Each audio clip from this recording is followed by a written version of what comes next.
Hi, everyone, and thanks for joining us for a special installment of the Rocky Mountain MyRec Short Takes on Suicide Prevention podcast. I'm your host, Adam Hoffberg, and we are reporting in from the American Association of Suicidology 2018 conference. And today's installment is a special release that is in honor and to support the lived experience movement. We got a chance to sit down with individuals who have lost a loved one to suicide. We got a chance to talk to individuals who have survived a suicide attempt. And I want to take a moment to honor those that we've lost to suicide and dedicate this to my dear friend Allison and to all those that we've lost to suicide. Thanks for joining us today, and we hope you enjoy the episodes.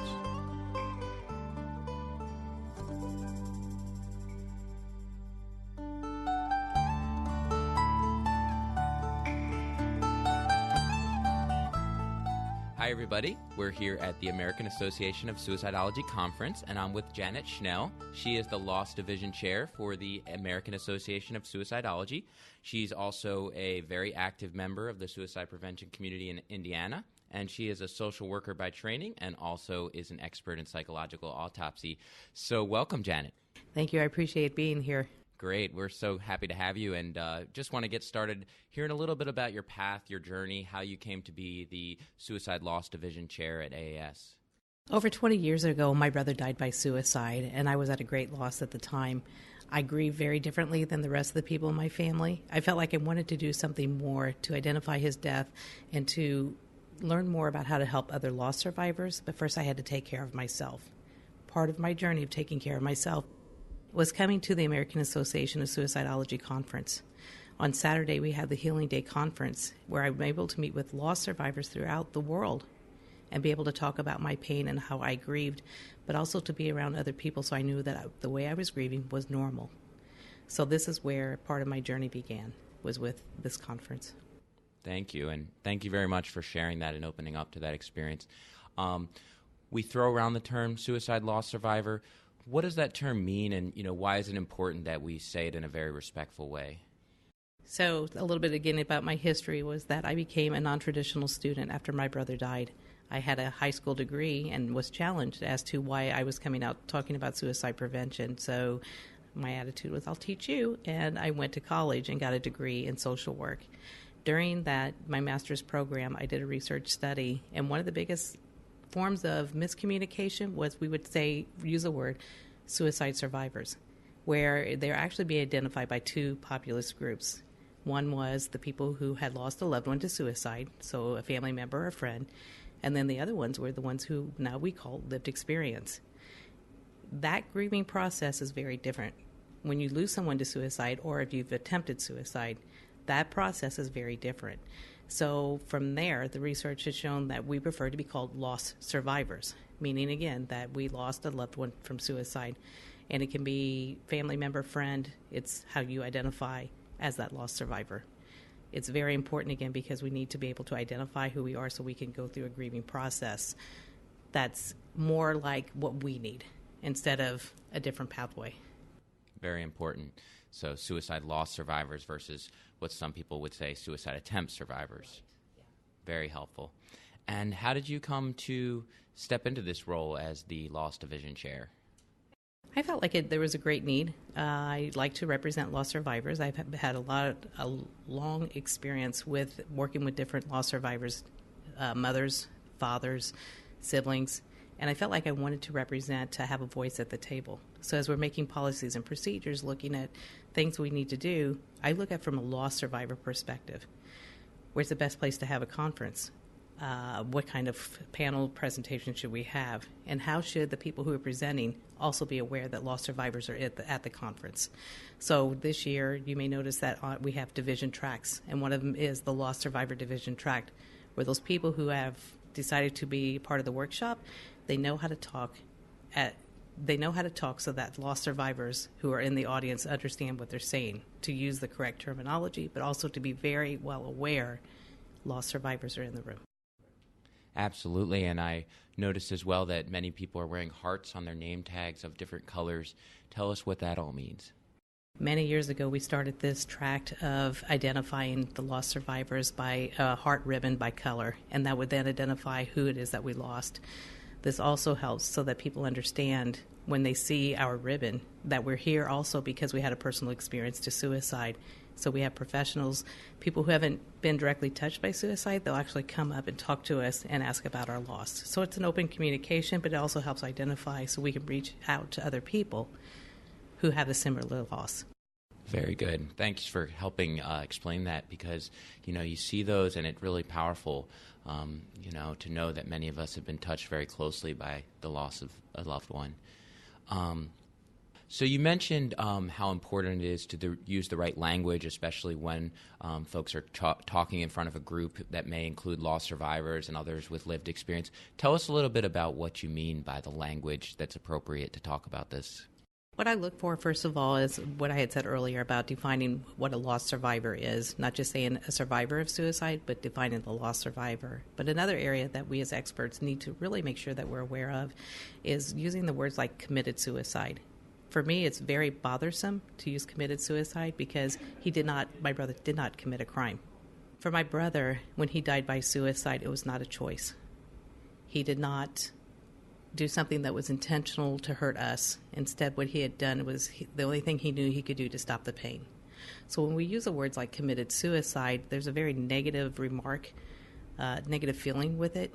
And so when we have this conference, especially for lost survivors, people who are presenting, they have to be well aware of what words that they use.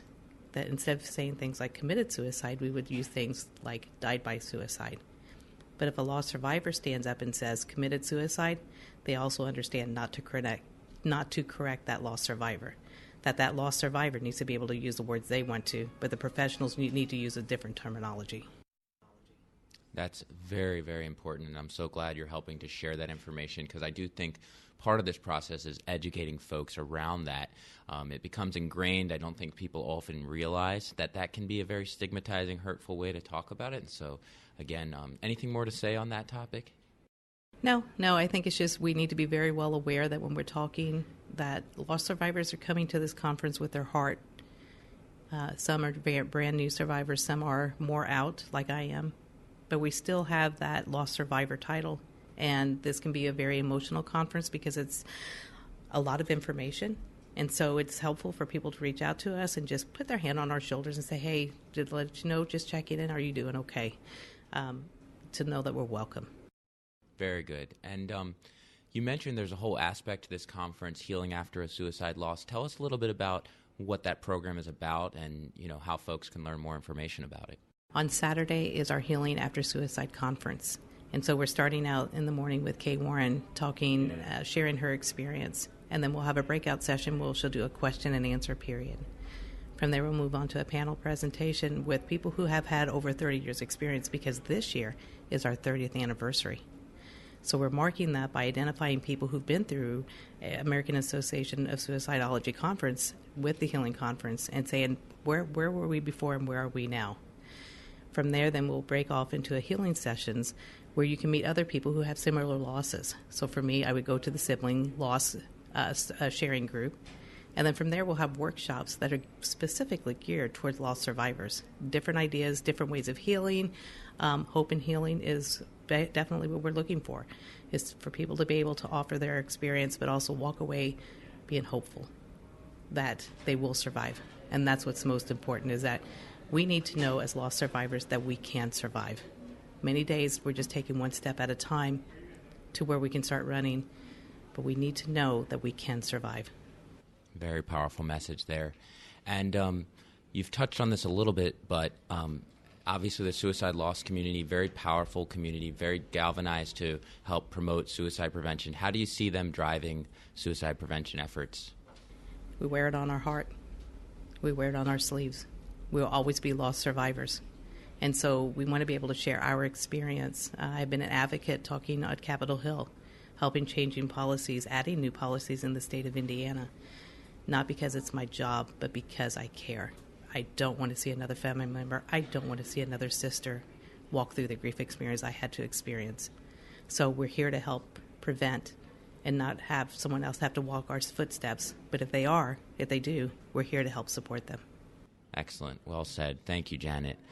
Do you have any final thoughts before I let you go today? You had previously talked about the psychological autopsy. That is something that's near and dear to my heart.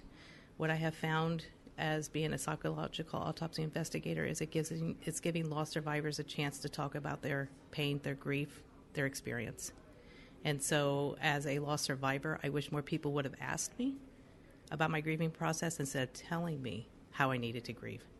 So I feel like in the professional field, we need to do a little more listening instead of telling us, loss survivors, this is what you need to do. And so more opportunities that we can have to reach out to talk about our story is very powerful and healing for us. Excellent. Well, again, thanks for joining us. And one final question, where can folks go to learn more about the AAS Suicide Loss Division and also to hear about possibly attending this Healing After Suicide Loss conference? Our website, www.suicidology, so SUICIDOLOGY.org. But you can go there. But if you have any questions at all, I'm open to answering questions. And you can reach me by my email, which starts off with the number 1 and then suicidesurvivor@gmail.com. Excellent. We'll definitely include those resources with the notes with this podcast. So again, thanks for being here today. Thank you. We wanted to provide our listeners, especially those interested in learning more about suicide postvention, additional information about a brand new VA Suicide Postvention Resource Center that will be coming soon. The Suicide Postvention Resource Center will house information, suggestions, and best practices to help individuals process suicide loss. The website will include basic self-care tips for those affected by a loss, guidelines on how to establish suicide postvention teams within the workplace, educational infographics on the impact of suicide loss, podcasts with suicide postvention experts, personal accounts, including videos from providers affected by suicide loss, and much more.